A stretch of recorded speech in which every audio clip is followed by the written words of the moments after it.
Morning, everyone, and a warm welcome to you all to this morning session. My name is Olin Kardell, and I have the distinct honor of being the moderator for this part today. And being a moderator with a teacher background, this topic of today is very close to my heart indeed. We have in Sweden for a long time, and rightfully so, prided ourselves with having a school system that definitely overbridges gaps in socioeconomic backgrounds for students, providing everyone with the same chances. But as you know, things aren't quite as good anymore. There are signs of growing inequalities in Sweden. The gap between the highest and the lowest performing students has increased over the last decade, and we are now wider than the OECD average. And the performance gap between the socioeconomically advantaged and the disadvantaged students have also increased. With that said, we still have a pretty good system, I would say. I hope you agree with me. And we are proud of it, and on many levels we are doing well. Nevertheless, this is a topic we need to know more about and that we need to stay on top of, so hence today's topic. And we also are live broadcasting this today with the help of the students from Media Gymnasiet. Hello, and hello everyone who's watching. Nice to have you. Good morning and welcome to you all. These students are learning to do TV production, and they're here for their schoolwork today, and we're very glad to have you. Well, today's seminar will focus on common challenges placed on schooling from a global perspective. School and education is no longer just a national issue, since the students of today will be working on a totally global market. So we will draw on the UN 2030 agenda and the goal about quality education for all. We will have learnings from Brazil, who face challenges that we here in Sweden barely can imagine, off to how technology can raise the bar for underserved students, onto our own system and the Swedish representatives' thoughts on equity. And the way we're going to go about this is having 3 short presentations followed by a short Q&A, and then we'll try to sum up everything in the end with a panel up here. How does that sound to you? Good? Yeah, that's great, because I don't really have a plan B. So excellent. So let's go on with it, shall we? First out today, we have Caroline Åberg, Swedish representatives of UNDP. She has over 15 years of development-related international experience, the last 12 years with UNDP. Prior to working with them, Caroline worked for the IMF and the World Bank. She has worked in the fields for many years, but also at the UN headquarters in New York. She's now then stationed here in Stockholm with the task to spread the message about the global agenda to the Nordic countries. And here with us today, she is to focus on the goal number 4 in the agenda, quality education. So give a warm welcome to Caroline Åberg. Good morning. Very much. So yes, you've done the introduction. I'm very pleased to be here today to talk to you about the important topic of quality education. And of course, in Sweden, it's very different to talk about equitable education compared to a country like Brazil. We'll hear more about that. And I'll draw a bit from my experience from different countries in the world. So first, maybe briefly for those who don't know about UNDP, we're actually the largest UN agency globally. We're present in 170 countries across the world, and we coordinate the system. And this is quite important because we don't only lead, the head of UNDP at country level doesn't only lead the UNDP office, but the whole UN system, which means that we have a special responsibility, not the least when it comes to the implementation of the new Global Goals agenda. And I'll speak more about that later on. We focus on sustainable development, democratic governance and capacity building and peace building, climate and disaster resilience, and we work a lot on gender equality. So we have a very broad mandate, which very much is in line with a lot of the different goals under the 2030 agenda, or the Global Goals for Sustainable Development. So here in Sweden, we're a small office, we're about 6 people, and we're part of a a hub in Copenhagen that deals with the Nordic context. And we have both a representational and an advocacy role, but we also work a lot around communications on the global goals, which is a follow-up global agenda to the Millennium Development Goals, which I'm sure many of you know about. So we work in different ways. We develop learning materials. We have a book publication called Bli världen bättre, is the world improving, that you can find on our website. We have teachers material, learning materials for schools and so on that you can find on our website. I give you those details later on. And my colleague Albert here will be staying on for the day, so if you have further questions, you can ask him. So why is education important? And I will talk more about that, but I will start off with a quiz to see how much you know about development. So maybe the first question, and you can raise your hand or not if you are unsure, but today, what's the global average life expectancy? Is it 50 years, 60, 70? How many people think it's 50 years? 60? 70? It's actually 70, and it's increased since the 1960s from 50 to 70 years, 20 years, which is a massive improvement. And if we look at how many children globally enroll in primary school, and we're talking about enrollment, not completion, which is a bit of a different rate, but enrollment in primary school. Is half the population, or if half of the children entering primary school, is it 70% or 90%? How many people think it's 50? 70? 90? Yes. It's actually 90%. It was 91 when we did the last measurement for the Millennium Development Goals. And of course there's huge discrepancies, and we can talk about that regionally, depending on the context the country is in, whether it's a conflict situation, a health crisis, and so on. And if we look at the distribution between girls and boys, how many of the girls start school? Is it 20%, 30, or actually half? How many people think it's 20? 30?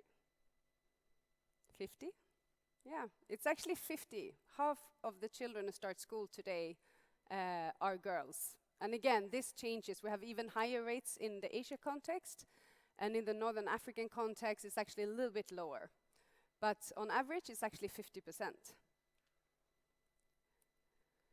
So some of you might be aware of the Millennium Development Goals, which talked a lot about social indicators. It was about how the numbers, not so much the quality, but rather the quantity. How many children start school, how many are girls, and so forth.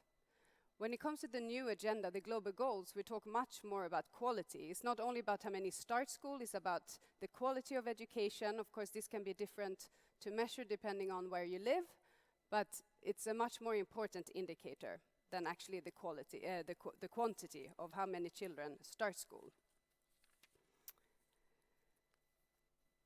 So let's see if we have. Okay. So if you think about the difference between the Millennium Development Goals and the Global Goals for Sustainable Development, I would say that the largest difference is, first of all, how the agenda came about. And this agenda emerged from a 3-year-long process. It's the largest UN consultative process that's ever taken place. 3 long years, and with inclusion of a lot of different actors. So it wasn't only UN officials or academics, it was also civil society, individuals, private sector played a large part. So 3 years of long consultations that led up to these goals. And I think a lot of us working with these issues are still quite surprised and amazed what this agenda entails. It's quite impressive if you read it, and the fact that all 193 member states in the world agreed to this. And it helps us a lot when we work with these issues at country level to come to the governments and say, you've actually agreed to this, how can we help you, how can we work with you, and why are you not looking at this issue or that issue? Another big difference is that it's universal. The previous development agenda very much focused on the rich countries giving ODA, development aid, to the poor countries, and the poor countries were expected to improve on these indicators. This new agenda is for everyone, And if you look at many of the goals are much more relevant for us. For example, sustainable consumption and production is much more relevant for the rich world to deal with than for the poorer countries. The same goes with sustainable cities and communities, or the climate change. We have a large part to play here, and we have to take responsibility. Another big difference, which is about this equity issue and leaving no one behind, the MDGs focused a lot on national averages. We could see that many countries improved, but we didn't actually look at the discrepancies. So how is the South doing compared to the North, or why are children from a certain group not entering school, whereas another group population are? Why is this? And of course we need data for this, and this is a challenge. And it's clear that education has a large role. I'll show this graph here. Quality education is not a goal in its own end. It actually is fundamental to reach the global goals for sustainable development, and a lot of people say it's actually the absolutely most important aspect. And if you look at, for example, goal 1, no poverty, how do we reduce poverty? Well, individuals with an education have a much larger chance of getting paid work and making their way out of poverty. Zero hunger. If you have an education, you have an income, of course, you will use your income to buy food. The same goes for good health and well-being. And gender equality, I think, is one of the most important aspects. So we see a lot, and we know for sure that girls who have an education, they marry later, they have fewer children, they have a greater sense of and control over their own bodies. They have a much more bigger influence over their society, and they have a much better chance to defend their own human rights.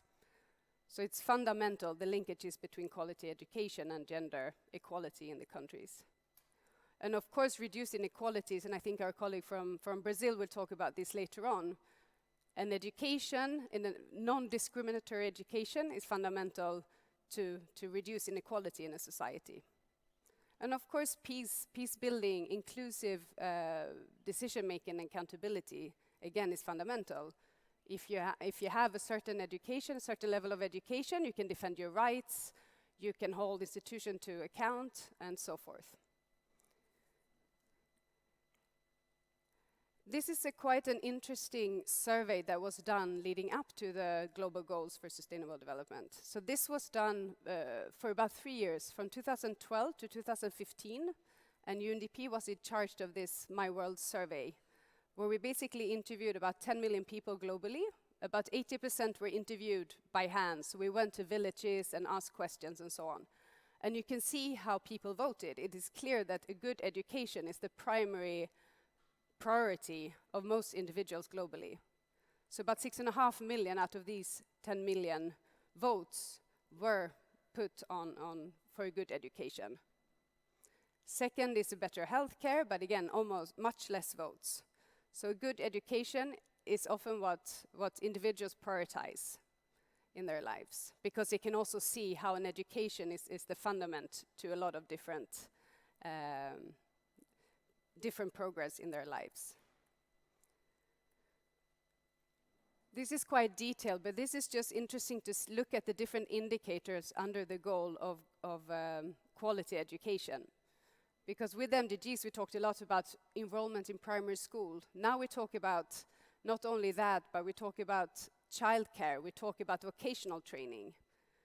And this is an area where we as UNDP work a lot. We work a lot with providing the right skills to help people gain a livelihood. I just came back from a trip to Lebanon where we visited many refugee camps and many Syrian refugees who arrived to Lebanon, and we provide them with skills so they can actually gain a paid job, they can gain a livelihood opportunity. And we work in the same way inside Syria for people actually stay. The economy is of course not doing very well, so we help them get the skills so they can actually sustain a living where they are.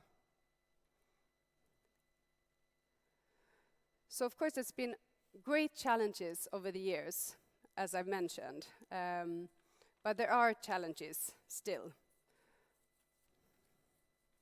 And challenges at different level. We know that there are more conflicts today, the number of conflicts have increased, and we know that children living in conflict situations often don't access school. And of course we have a huge number of displaced people, internally displaced, and people migrating or fleeing their countries for different reasons. And it's very difficult for these children to gain access to school. So there are a number of challenges. There's also a huge challenge of a demographic transition. By 2050, we'll have about 1 billion young people in need of quality education in Africa. How do we meet that demand, and how do we then create adequate jobs for this large population of young people? We never had such a large percentage of young people globally. So overall, the UN system works, has different agencies, as you know. UNESCO works to ensure quality of education from different levels, from primary up to university level. UNICEF works to ensure that children gain access to school wherever they are, and to reduce these inequalities. And as I mentioned, UNDP has a mandate to increase vocational training opportunities, to create livelihood opportunities, also to ensure, especially for women, we have a great focus on women, to give them the opportunity to find work. And this lady here, she's from Lesotho. She is illiterate, but she had a chance to gain training from the Barefoot College in India, which works together with UNDP on a small ground program, and it's a 6-month training to create solar, or to give an opportunity to become a solar engineer. So she was trained, she went back to her community, and she has now trained another 150 women in her community to be able to manage solar energy. So this is the way that we work, and this has expanded this initiative to many different countries to create opportunities. So just very quickly, you can enter globalamålen.se, and that's our website where we have a lot of information on the goals. We also have these learning materials that I mentioned. We're very active on Twitter, and we have seminar series, we have a Facebook page, and so on. And as I mentioned, Albert can give you more information here at the front if you want to know more. Thank you. For me, Caroline. Coming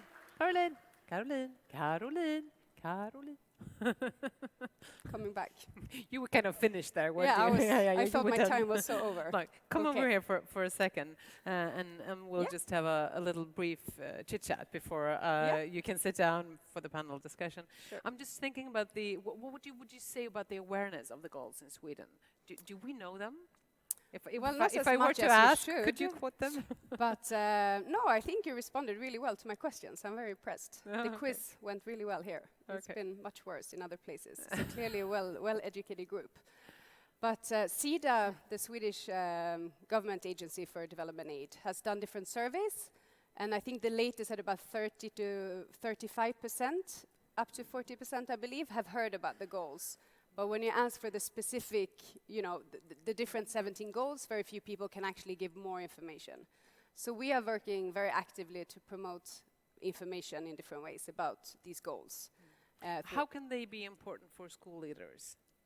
They're important because it puts it in a global context. And I think Sweden, just this focus on education, that it's such an important aspect for human beings' development and contributions to society. And I think in Sweden we take it for granted. In many countries where I have worked, most lately in Myanmar, in Burma, there's a whole missed generation who have not had access to education. And it takes such long time to recover these years. And I think Sweden, we're very lucky to have a system where you can actually go to school for free from primary to up to university. It's amazing. And so what from a Swedish perspective, what do we need to look at and learn, and what can we draw from?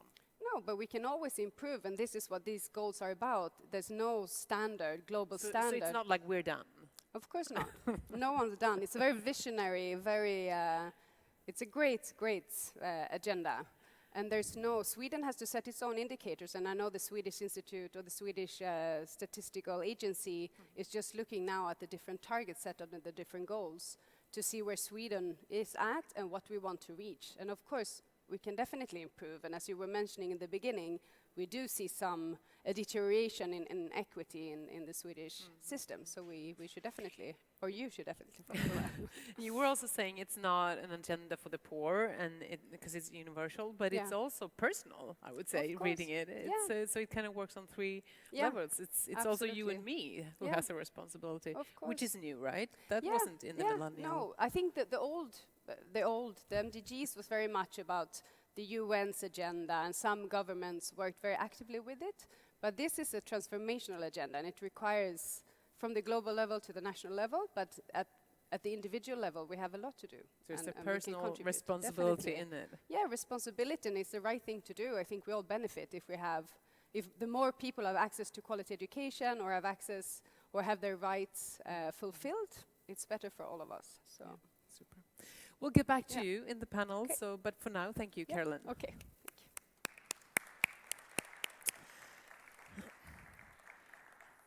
Next up is a visit to Brazil.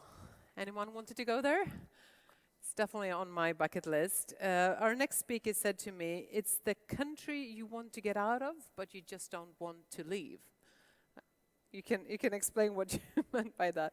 Gustavo Brito is a social anthropologist with a master from Sorbonne in Paris and the co-founder of Extramuros, a project and design-based school in Rio de Janeiro, a school that offers workshops, mentorship and tutoring for children, parents and educators. And Gustavo dedicates most of his time to creating new educational tools aiming to produce social impact, citizenship and self-awareness. His ultimate mission is to promote investigative learning and effective communication inside and outside of the conventional educational system. We are very glad to have you with us today. Gustavo, welcome. An applaud. Thank you. That was great. Hey, how are you doing today? Good? I'm gonna move around, can I? I'm very Brazilian, you know, so I cannot stay put. Well, my name is Gustavo, as Anna introduced. I am, maybe I should take this. Sorry. There you go. So I'm a social anthropologist, and I have dedicated mostly 18 years of my life to education in several different institutions. I've worked, like in Brazil, I don't know if you're familiar with the system in Brazil. I don't think you should. But the system is divided in three parts. The fundamental education is divided. We have the basic system for kids up to first literate year. And then you have fundamental education from 1st to 9th grade. And then you have high school. Yeah, before going to college. I have worked with all these three levels in the classroom, teaching history, geography, philosophy, sociology, French, English, Portuguese. I'm a little Renaissance man, but I don't need yet. The thing is, I've had the opportunity to work with kids from all ages, and sometimes I had the opportunity to work with all ages in the same classroom. Like my first job in education was with an NGO, a very famous NGO in Rio. It's called Viva Rio, and they had a project for trying to take people from poor areas to be prepared for the test for the first level of education. So I had inside my classroom kids 15-year-old and 60. Yeah, and sometimes I could not put them together because they were speaking different languages, different backgrounds, yeah? And I have also taught kids, 6 years old, 5 years old. It was very strange because I entered the room and it was like Hagrid from Harry Potter, you know, with the kids. And they said, whoa, it's not a woman. Yeah? So it was a little shocking for them. And it was a little shocking for me too. Like the first week I tried to quit. I said, these kids hate me, you know. And then second week they were loving me, I was loving them back. So it was excellent. And I also taught in universities too. So I had the whole Brazilian education experience, and I have been having this experience, yeah. But now I work with a special project that I created. You know, yesterday when I gave my talk here about the benefits of absence, I said that I was a professional complainer, yeah. I used to complain about everything. My salary was horrible, the conditions were terrible, the students were evil. I was a professional complainer, and then one day I said, hey, let's stop complaining, let's do something, yeah? Because when you complain about the weather, there's nothing you can do. It's the weather, man, yeah? It's gonna rain when it's gonna rain. You cannot do anything. But I was complaining about things that I could change, you know? I had the chance to change that. So why was I complaining if I could do something? So I started doing something, and I created something that I call the good virus. It's a Trojan pony. It's not a horse, it's a Trojan pony, because the pony is cuter, and people love ponies better than horses, yeah? So we charm schools to have us in there, yeah? Trying to deliver what the curriculum can't deliver, because they don't have time. Our basic curriculum has 643 pages. And for fundamental, it's huge. And we have to study about Mesopotamia. We have to study about the rivers of the world. And I think that's amazing. That's fantastic. I'm a curious guy. I love to study that. But is it really fundamental? And how does it help equity? Yeah?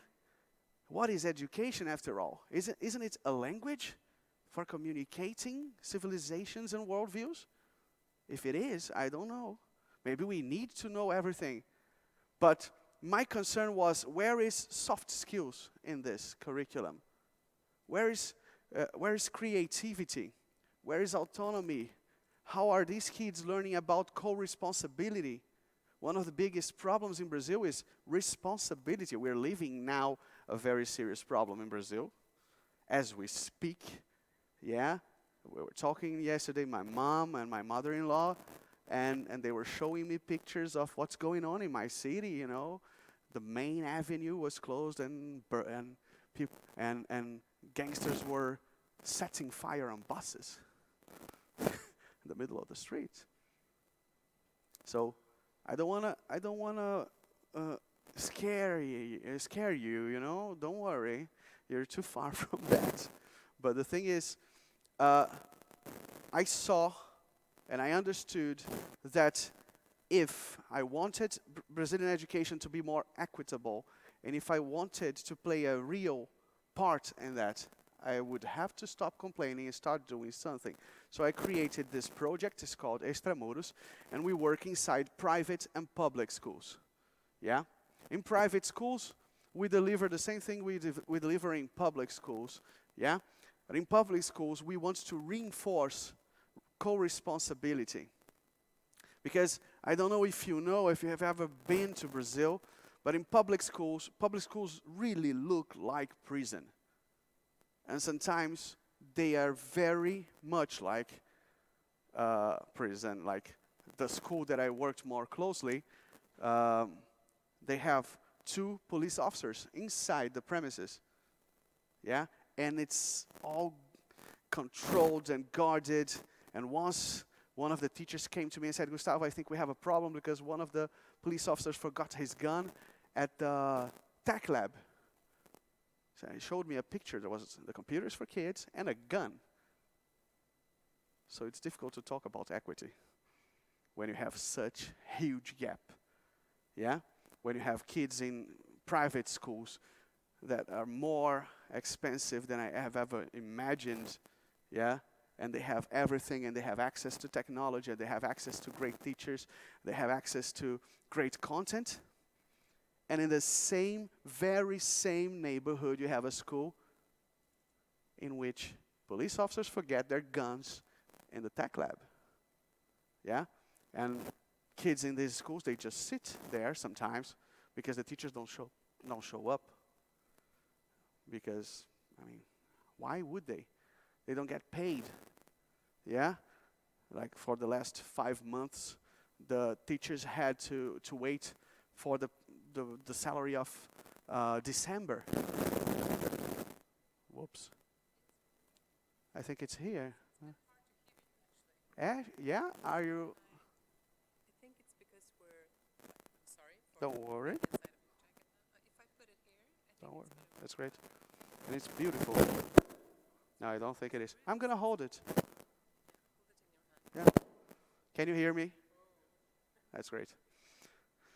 So, as I was saying, it's difficult to talk about equity in a country in which you basically don't have food for kids at lunch. Sometimes you don't have water in the bathrooms. Yeah. Sometimes you don't have teachers in the school to teach, right? But I don't want to paint a very ugly perspective for you, because I think I'm not alone working in Brazil. We have a lot of great people trying to do things from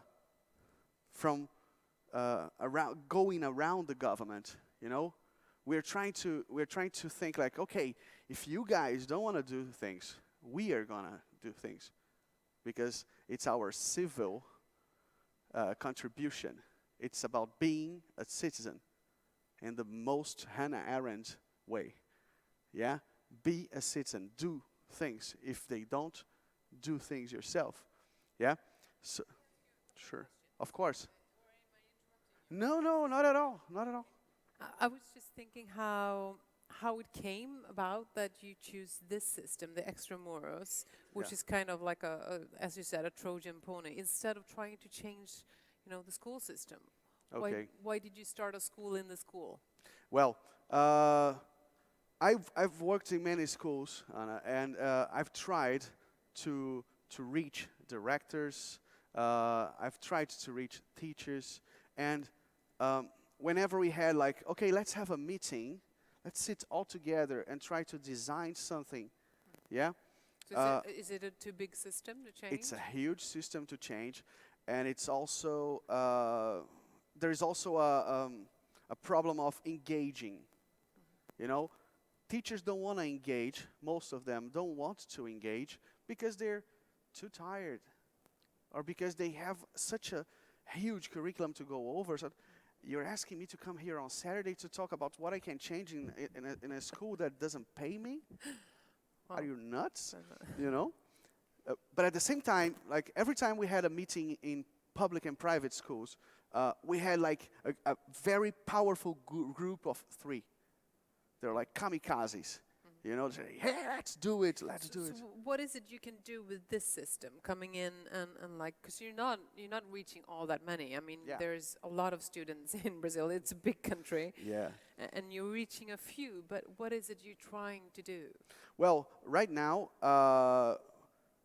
we have a knowledge about the number of alternative projects of education in Brazil.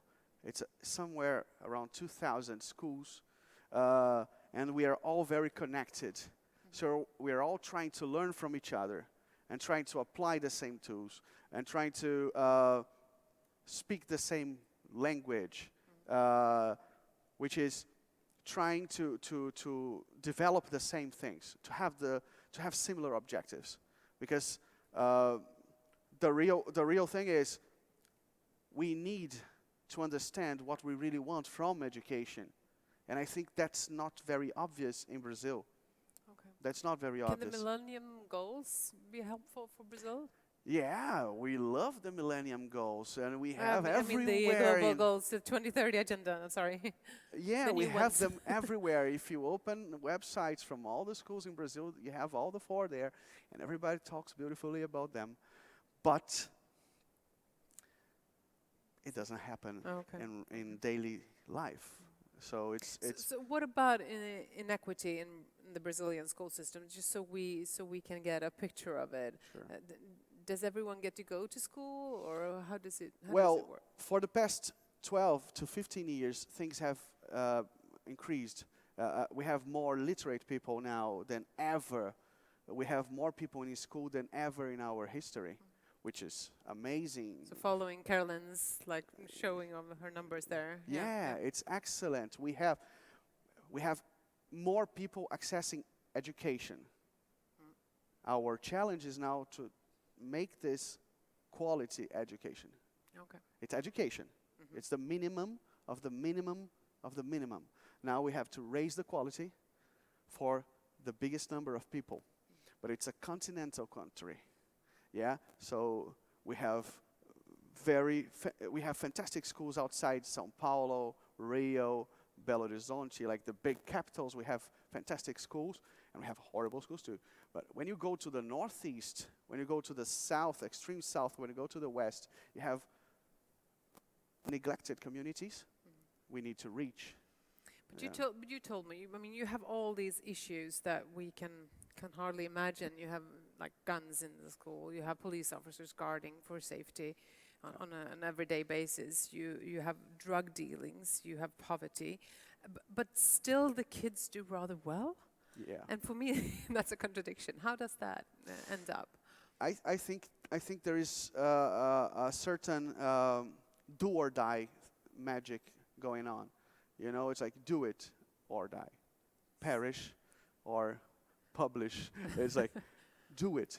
And so that's a strong driving force, you're saying? It's a strong. It's like go, because there's something coming after you, and this something is not cool. It's not good. So whenever the kids survive the system, whenever the kids survive all the violence, like a month ago, kids were playing physical education, and one of the kids got shot and died in front of all their friends. In gym class. So they have to go. It's their only chance. They have to go. And whenever they come out very creative. They come out very enthusiastic. So we see a lot of great... Mentally strong. And stronger than ever. But they're very few. They're Yeah. very few. So we need to And power. you're also very keen on reaching out to all the stakeholders. You were talking about you're not just with this project of yours, you're not just talking to the kids or No. educating the kids, or not even just the teachers, but also the parents are strongly involved. Sure. Why is that? Well, we identified that if we wanted to change the system, we needed to touch the main stakeholders. So we made a stakeholders map. We actually used the famous stakeholders map that companies use sometimes.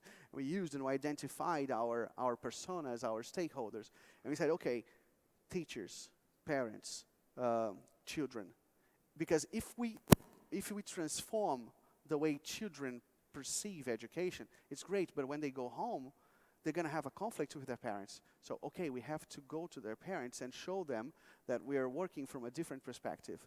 Okay, but if we transform the parents and the kids, they're going to go back to school and they're going to complain. So we need to reach the teachers too. So whenever we go to a school, we talk to these three stakeholders. So we have meetings with the teachers, we have meetings with the parents, and with the kids. So we listen to everybody. I think the main issue is listening. People are not heard, especially in these schools. They are not heard. They're invisible. So we make them. We don't. Like, we go there and we make ourselves available for listening. I see. Because that would be very. So from all you've presumptuous done, of me. all you've seen within the school system, what would you say is the most important or most efficient thing or way to work that promotes equity? Well, I think it's community. I think it's building the feeling and the power of community. Yeah. Whenever we got this feeling that we're doing something not only for our schools but for our neighborhood, we had a project in this public school called Comova, which means like move together. And the idea was like, hey, the walls separating the school from the street are invisible. We see them, the walls, because we want, but they don't exist. So let's start doing things for our neighborhood. Let's start doing things for our school. I never went to that school. It was not my school, but it was mine. I'm a Brazilian citizen. I have the right to be there. And I have the right and the duty to transform that school if I want my country to be better. So we had this community feeling, and we did stuff together. And that brought equity. That brought a feeling of belonging. Whoa. I think we should have someone look at your Yeah. microphone for the panel, because that's. I'm sorry. I'm really sorry about that. Yeah, Oh, it's okay. It's a very sensitive one, isn't it? Yeah, like me. Oh, well, that's good. It's my microphone. Don't worry. You man. know what, Gustavo? Thank you for now, and let's have you thanks. back on the panel. Thank so you. Thank you Bye-bye. for joining us today. Let's stay on the other side of the Atlantic for a bit, because now we have Molly B. Zielezinski with us, who's a doctoral candidate at Stanford Graduate School of Education. She's specialized in learning science, technology design, teacher education, and as a former teacher herself, she's deeply committed to equitable outcome in education. And with her research, she tries to answer how we can use technology to support underserved students. So this is something I think a lot of us are thinking about, how we can actually make technology work for us and not against us. So we're very happy to have Molly with us here today. A warm applause for you. Thank you. Thank you. And thank you everyone for listening to us all speak in English today. It's lovely to enjoy some of the content of SET. So, my name is Molly B. Zielezinski. I am here because I believe that there is a lot of work that needs to be done to prepare students for the future. 65% of the jobs our current kindergartners will get don't yet exist. And I think there's some ways we can use technology to help prepare our students, all students, for the work of the future. So PISA defines equity as high performance among students from all backgrounds. This isn't a small difference between the high performers and the low performers in a country. This is high performance from everybody across all countries. There are some countries in 2015 who have been able to achieve this despite huge disparity in socioeconomic status. So in 2015, Canada, Denmark, Estonia, and 2 regions in China were able to achieve both high levels of performance and greater levels of equity despite the huge variation in economic status across their population.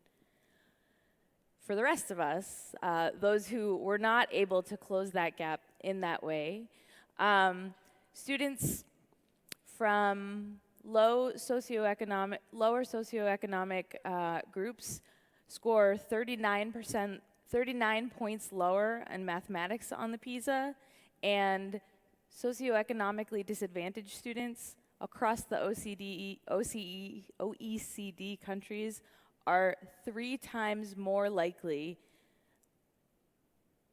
than advantaged students not to attain the baseline proficiency. So there are huge gaps, but some countries are working on how to close them. So I work with a faculty member at Stanford named Linda Darling-Hammond, who's very active in American policy. And she is always talking about supporting our underserved students, and technology comes up in her conversations in her circles a lot. So some folks said to her, Linda, what do we already know about this topic? You know, you're always telling us that we need to close the gap, but what is it that we know from the research about how we can use technology to support underserved students? And so I was tapped to help Linda answer this question. So what I did for this was to scour the internet, and I pulled together 450 or so publications that said something about student outcomes associated with the use of technology for students in underserved populations. And then I narrowed that giant pile of research down into 50 or so publications that had high standards in terms of academic rigor, that said something that could be supported by the research in those articles. From those, I pulled out all of the findings, hundreds of findings, and I arranged them on the floor of my apartment with sticky notes and moved them around until you could see patterns emerge from this research.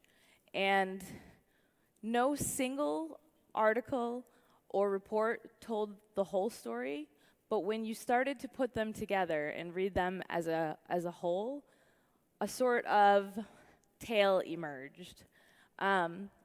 So at the center of this tale is the students, right? If you want to do well to support underserved students' using technology, you have to know your students, what their previous knowledge is, what their interests are, what their home environment is like. Have they had breakfast or not? I mean, this is a big deal, right? Once you know your students, the next most important thing, and there are three, is that you need to know what the learning objective is. What will the learner be able to do by the end of a lesson? As Gustavo said, there are 650 pages of these kinds of learning objectives in Brazil. In the United States, there are many, many, many, many standards. But for each lesson, you have to know exactly what it is that you're trying to achieve. Next, you need to know what the activity you're going to do to achieve that learning objective is, and then what the technology is that you are going to use to achieve that objective. But it's not enough to know all of these things and to know your students. They have to be very tightly aligned, right? The technology has to make sense in terms of the activity that you're doing. The features of the technology have to be chosen in order to support the learning objective. It's not enough to have something interactive and fun to click on. It has to support the way students are learning that particular thing in that particular activity. Okay, so that's a lot, right? To tightly align all of these things, to get them all nicely coordinated to produce a strong learning objective, but that's not enough. The next thing you have to understand is how these things fit together and are possible within the learning context. And some of the most important things in the learning context are the quality and reliability of the hardware, the amount of bandwidth and the reliability of the internet that you have provided, the teacher knowledge of the technology, and the amount of time you have available for the task. In the literature, these are the most often reported features of the learning context that can derail a well-aligned, very nicely thought out set of activities using technology. We have found, in reading all of this work, that underserved students benefit from one-to-one access to computers and to a high-quality, reliable internet speed. In the meetings I've been having here at Sweden, I've been saying that less often than in the States because you guys have, in many ways, are ahead of the rest of the world in terms of access to these items. And that leads us with the questions about what to do next.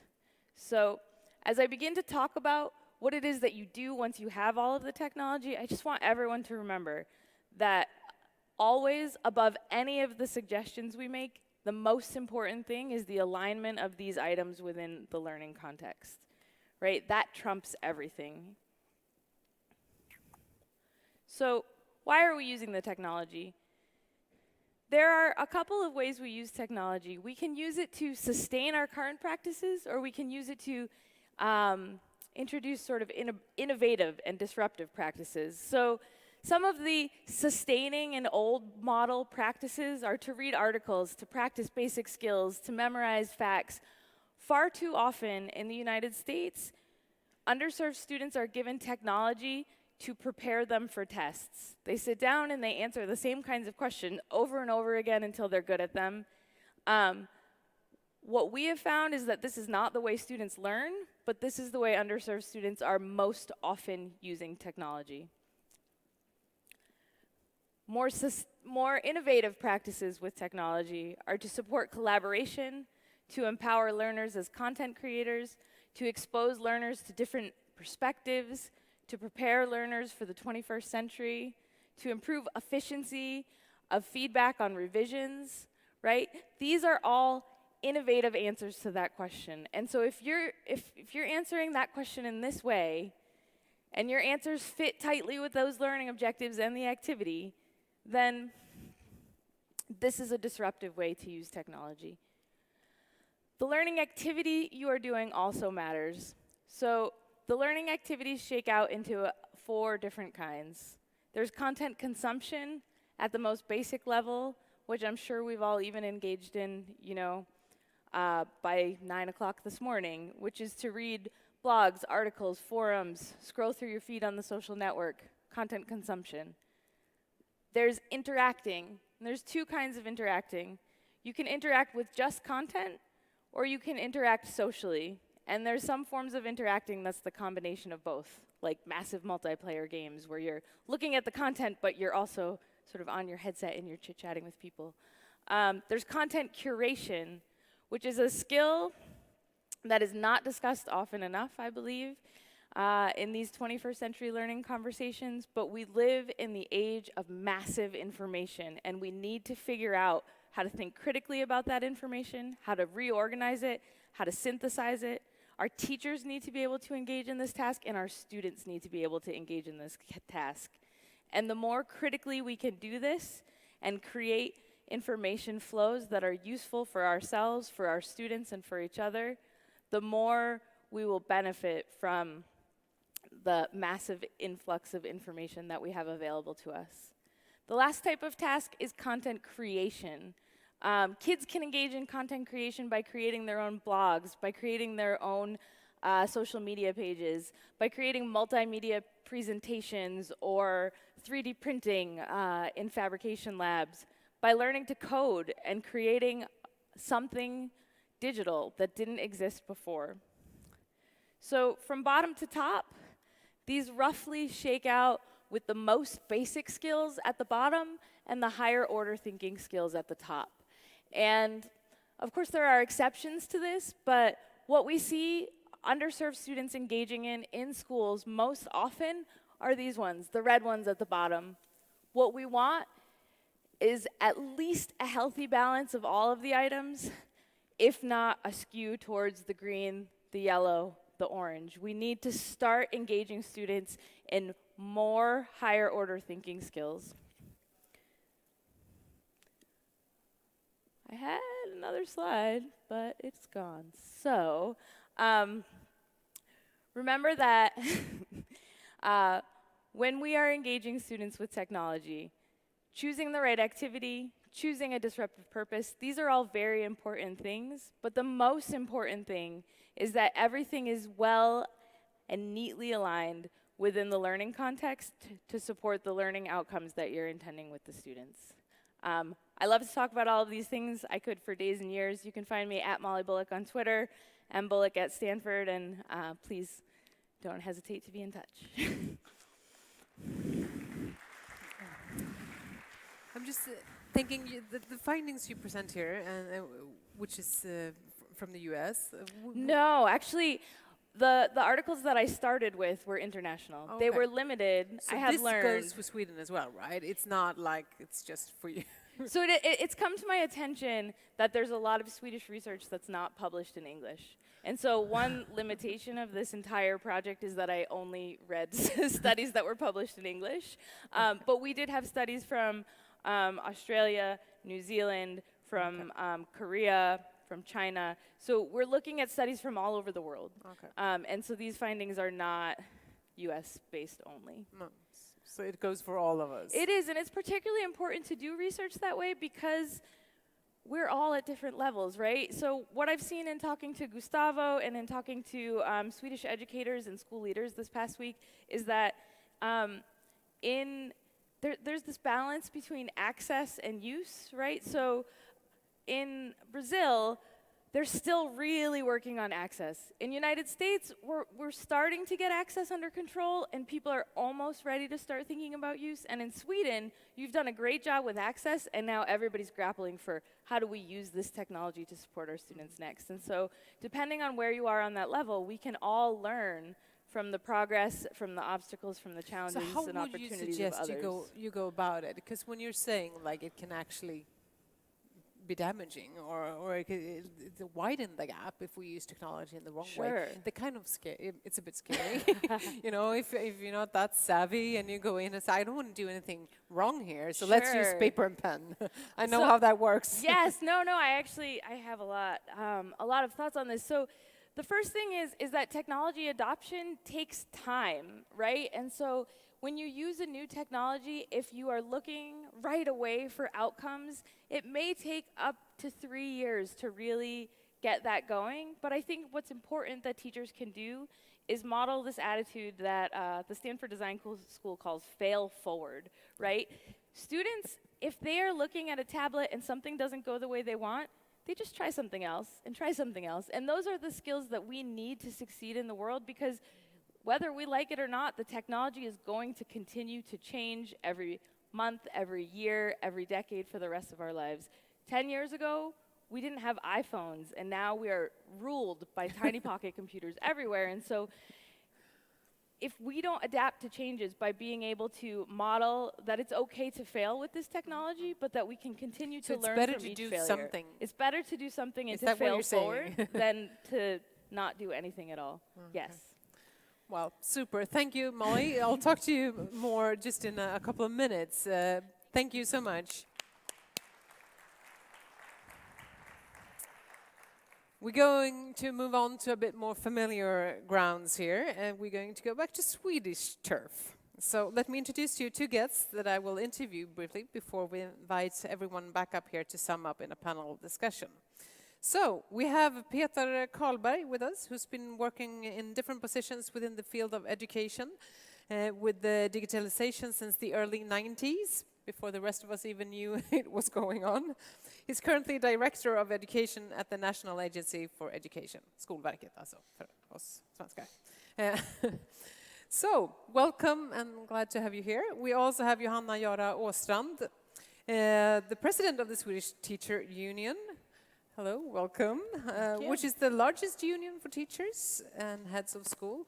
And you're a teacher yourself with a long experience from the classroom floor, and you were a part of Skolkommissionen that just recently gave their recommendations to the Swedish government. Good morning and welcome to you too. Thanks. So let's talk a bit about Sweden and in this global world of ours. Johanna, if I start with you. We are aware of, and the audience is aware of, that equity in Swedish schools are falling a bit, and we're definitely moving in the wrong direction. So from your point of view, how could you describe the situation we're in? Well, when it comes to equity in education, like you mentioned, Sweden has been a role model internationally, but now both PISA and TIMSS show a continued negative trend.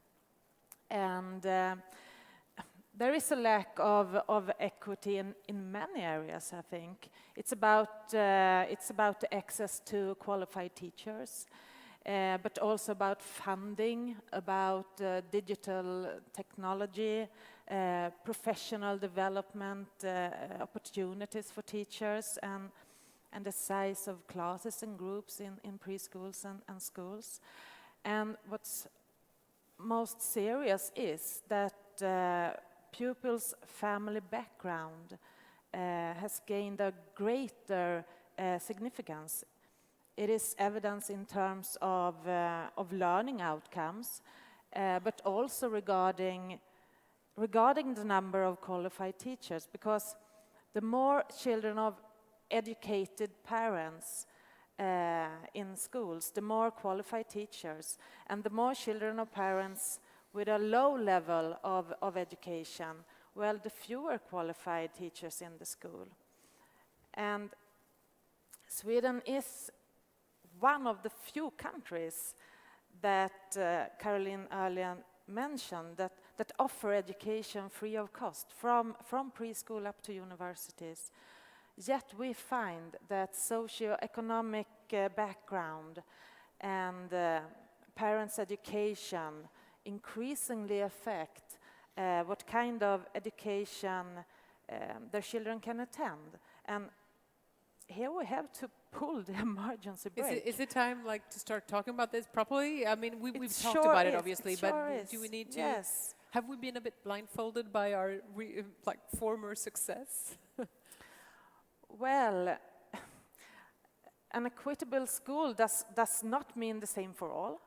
An equitable school means that all pupils and students have the same opportunities to develop and to meet challenges based on their own potential. And family background should not matter. And like Gustavo said, when it comes to equity, it's not like the weather. We can do something about it. Yeah, super. So what's your answer then? What should we do? What should we do? First of all, I'm assuming you have the answer now.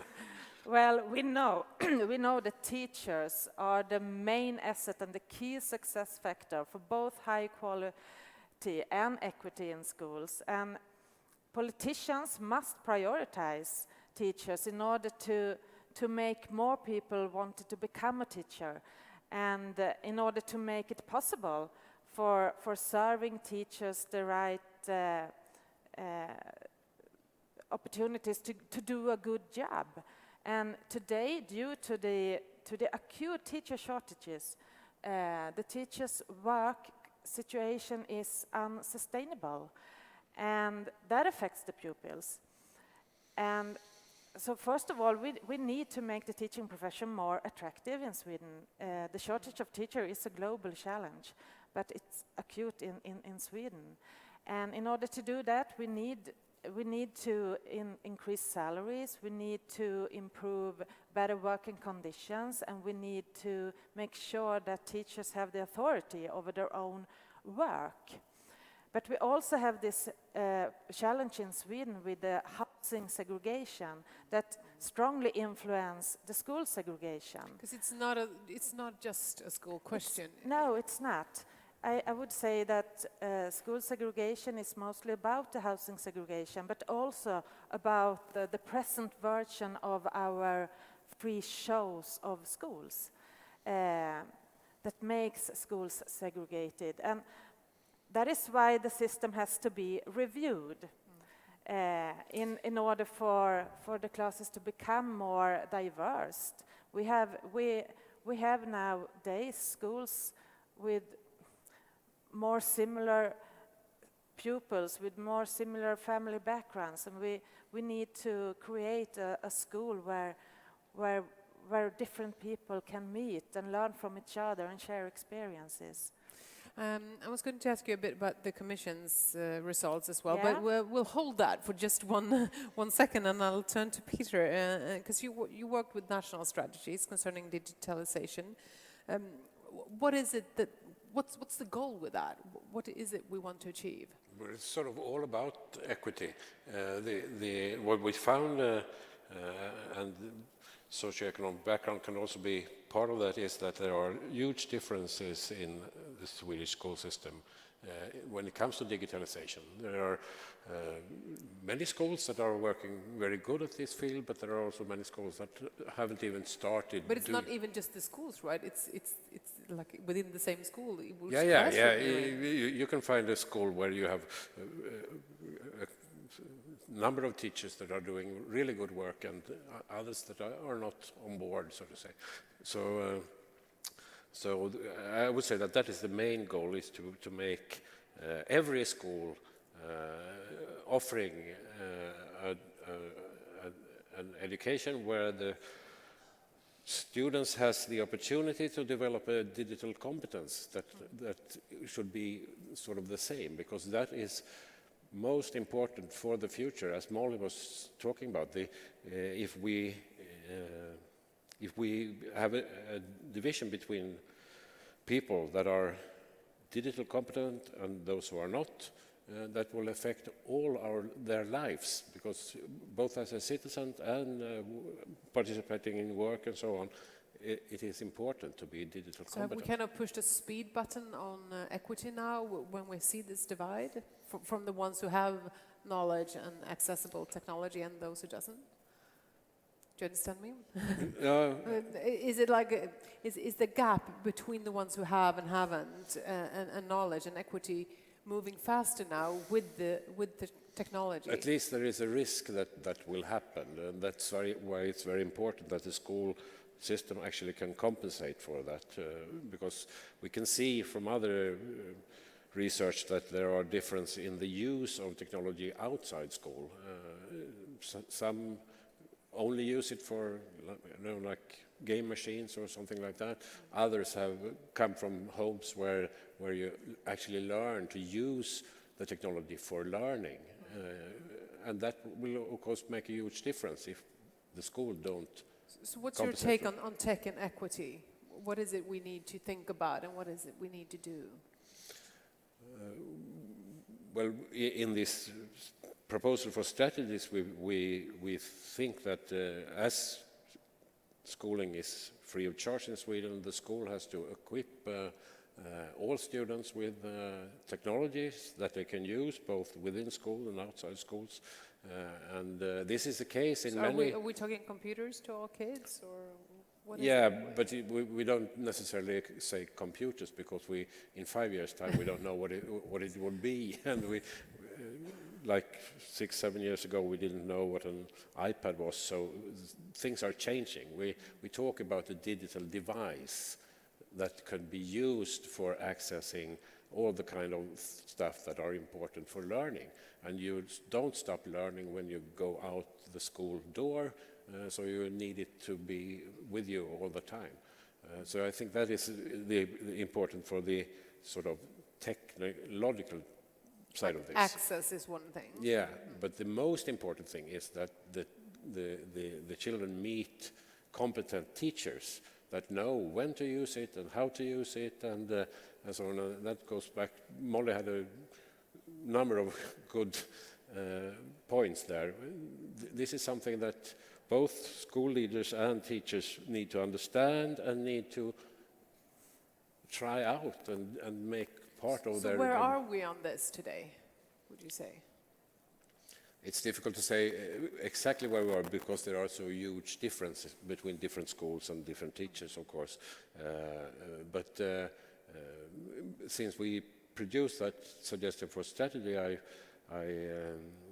have met an increased interest from also those municipalities and schools that have not been on board. And the others are strengthening their work, because they are already pursuing this line. So I think, but I mean, there is a couple of years we have to. We can't expect every classroom to be using technology in a good way in just a few years. It will take time. In the strategy we suggested 2022 as the target, that it shouldn't matter if you go to which school you go. You will meet the same kind of competent teachers and access to technology. So how can we achieve that? Johanna? Well, it seems to be a key word, and that is time. But we just can't sit down and wait for things to happen. We need to make sure that, well, first of all, we have the access, the right, equal access everywhere, and secondly, we have to make sure that teachers and principals have time to develop and to learn and to share experience, time for collaborative learning, both physically and digitally. Yeah. And we also need a more professional-driven development of the technology as well. And it's so important well, no. Yes, keep going. Molly's pictures. It's about access, it's about technology, but it's about knowledge. And these three factors must be connected. Yeah, but I think it's very important to see that this is not an issue for itself. It's not about the technology. It's not about digitalization per se.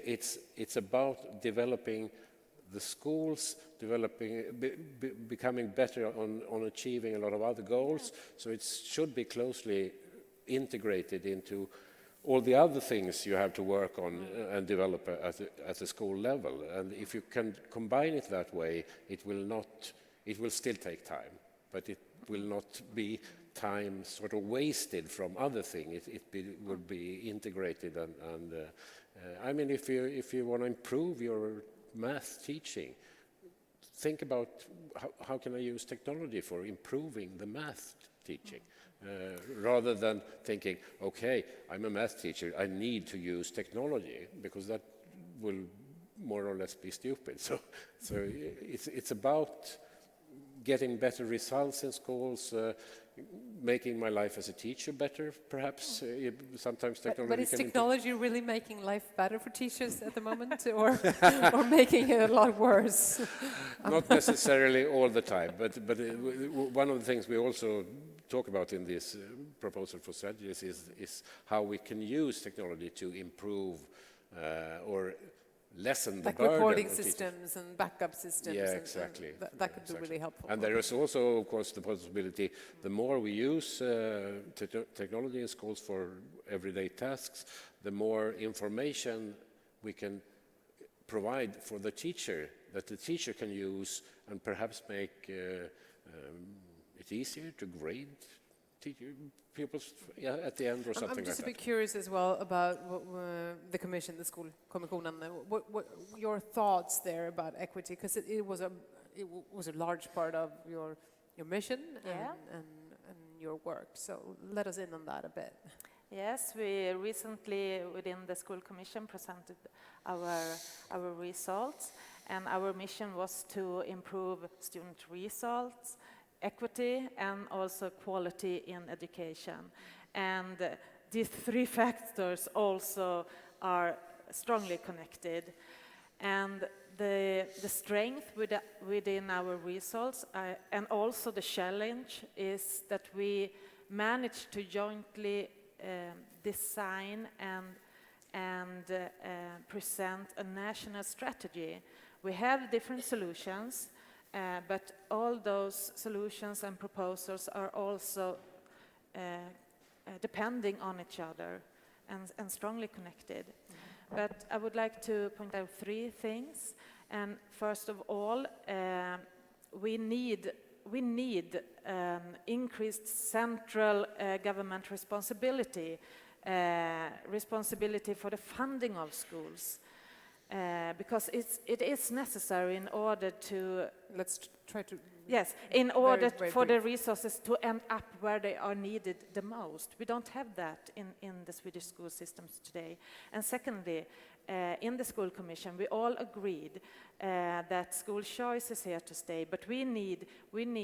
This means that all pupils have the equal opportunity to choose a school and to be admitted to the school they wanted. And the present waiting list system has a segregating effect since it's mainly the educated and often privileged parents and students that place their children on a waiting list for the most popular schools. And third, we need to improve collaboration and coordination both within and between schools and education providers, because it is important in order to establish a dialogue. The question is high on the list. A dialogue on the varying needs that schools are having. But above all, in Sweden, schools need a broad political agreement, and that seems to be the greatest challenge. It seems to be happening. It seems to be happening. I must Okay, be thank you. Now, optimistic. I'm going to invite the others up because our time is running so fast. So let's have Carolyn, Molly, and Gustavo back up on stage. Thank you, and you stay, of course. And let's see if we can, make sense of ourselves somehow. Because as you see, it's a melting pot of ideas and thoughts and whatever today here. And let's see if we can join in together. Would you say, Carolyn, I'm starting with you, that the agenda, the 2030 agenda, will put force on these stakeholders to actually work on these issues? I think so. I mean, all governments in all countries of our world have agreed to this agenda and to achieve the agenda by 2030. It's a vision and it's a very ambitious agenda. But we need to hold our governments accountable to achieve this. And we all have a role working as teachers or working for civil society organizations or as individuals to pressure them to deliver. And we need to do it. So we can use it as a torch, It's can we? extremely useful tool. I mean, just one example, I was in charge of writing an MDG report for the last agenda in Myanmar. And they ended up, it was a whole long consultation with different stakeholders in the government. And once it was ready, it was stopped at the presidential office because they weren't very happy with the health indicators.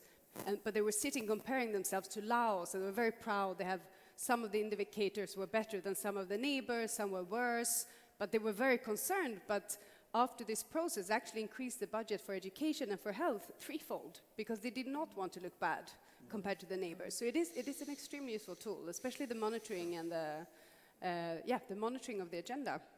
Countries care about their status. Most countries care about their comparative status. I get it. Reputation is good. so just, is it possible? Is it even possible to achieve equity in school systems, would you say? Panel, who wants to? Johanna, do you think it's possible? Well, it must be. And it's really important that we think it's possible. Just take a step forward so everyone because we know why we don't have equitable schools today, and then we know what to take care of, and if we can't achieve equitable schools and the same right for every child, well, then we are sorry, because it's so important for the society's development.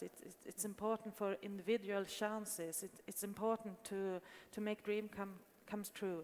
So, yes. So Molly, from your research, would you say it's possible? I would say it is absolutely possible, and that all nations are on a continuum, and we might all look to Sweden because you are on the closer end of the continuum. I think you are sort of front runners in this regard, and the way your system is organized, it may be achievable before others. So we have a lot to learn from those that are ahead of us, but absolutely possible, and it is sort of my unwavering aim, and I think all of us would agree that that's what we're fighting for. Does it feel possible for you too, Gustavo? Yeah, of course. I think it's possible, and I don't want to put pressure on Sweden, but we're counting on you to do that first, and then we can rely on your experiences and learn even more. I think it's possible, it's desirable, and it's urgent, because as I told before, I see education as a language, yeah. And since we don't have, barriers and frontiers, they are invented. We're all together, and below us, it's only Earth. So people move. They move everywhere. If we have a common language, and we call this common language education, and we find a certain level of equity, it's good for everybody. So you're saying in Sweden we should not just look the other way and say we're doing fine here. Never look the other way, because it's impossible. The world is round. There's no other way. There's always going to come back to you and to everybody. We are all responsible for everything. This is one of the things we try to teach kids every morning. It's like, if there's something there, it's not my responsibility. I'm not responsible for you. We are responsible for each other. So equity is desirable, necessary, and it's urgent. We need to. have this. It's totally possible. So panel, what's your thoughts and what popped up in your minds today with all the knowledge you bear and listening to each other? Any reflections you had? Who wants to dive in? What did you learn today, Peter? I learned a lot about the differences, but also the similarities, of course, between situations in different countries. With Brazil as an example, I learned a little bit more about research being done. So we have been trying, in order to produce these strategies, we of course also scanned research and had help from researchers to summarize a lot of things, but I've noticed some new things, so that's a good thing. What I think is most important, though, is that even if we are at the right end of this scale, we still have a bit to go, and it's very serious that we sort of sliding downwards, not going in the right direction, and the Commission actually pointed at that problem, and we need to do something about it, and particularly as we have this possibility for parents to choose schools for their children. We need to have only high-performance schools. Then it's okay to choose, but it's not okay to choose when you know that it matters a lot, and the social background would be the most important thing if you choose the right school or not. Any other lessons learned here today, or things you take with you? I think about how important it is to have this common vision, common agenda, how important it is by the Agenda 2030, and how important it is to find this shared vision, long-term decision agreement also within countries, because lack of common visions is one of the most one of the most biggest challenges that we have, because we have knowledge and we know a lot of things about each other, and we know a lot of things, and we have identified problems within different schools and within different countries, but we need to share this vision. Where will we be in a year, in 2 years, in 10 years, in 20 years? And that is very important. And if we have that, we can go there. Yeah. So any other thoughts? Otherwise, you can add that to it, but I was going to say, what are you going to do, like you personally, when you leave here today with the things you've heard and learned in your line of work? What are you going to take from here? I'll just start at this end and we'll move through you. Gustavo. Well, I have been taking in so many things since I first stepped in Sweden almost 7 days ago. We visited a school. Me and my wife, my wife cried when we came out of the school, because we just realized, like, my God, it's so far from what we have, and it's kind of shocking, you know. It's kind of shocking when we see that, because, I mean, I accessed the school before, I checked the photos, I learned about, I read about. When you go there and you see that happening, it's shocking to see how far, how distant we are from that, and. So you have your goal. I have my goal. I want to do like this. Okay, let's take this to Brazil. But the thing is, what I'm going to take, like, I'm going to fly back to Brazil, and I'm going to go straight to São Paulo for an event about education and art with two great educators in Brazil, a musician, a rapper who works in the prison system with education, and another educator who works with education on the streets. And I'm going to take this experience, and I've learned so much from you guys. And I want to just tell them, like, hey, look up a little sometimes, because we're always very concerned about our own little world and own little problems in Brazil, and we're always complaining.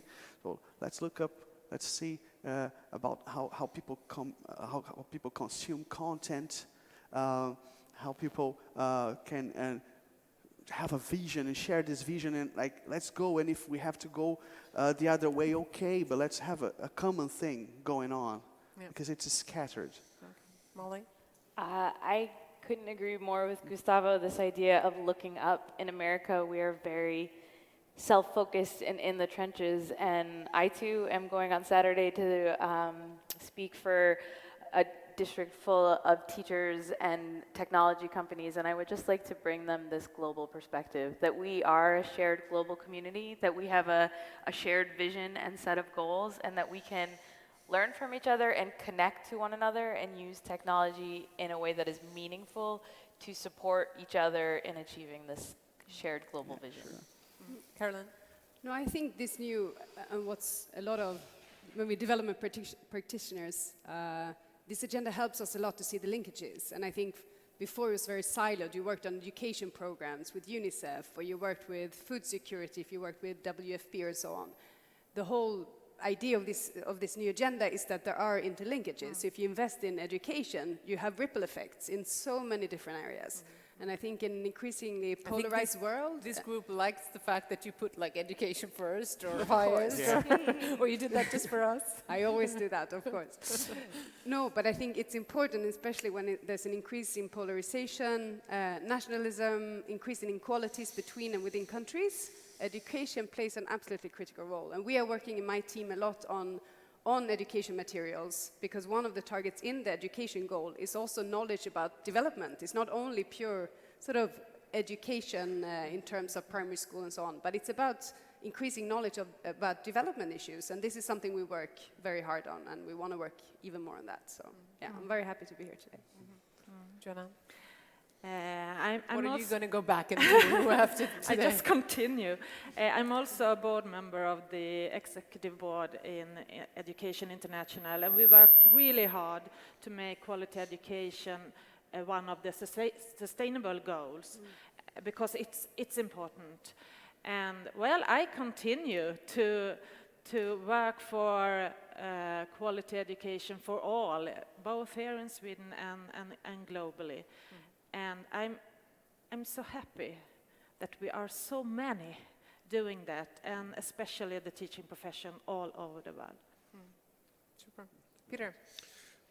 I think it's two things. One is at the agency we are currently have asked a researcher to do an overview on what we know, what is successful teaching with technology.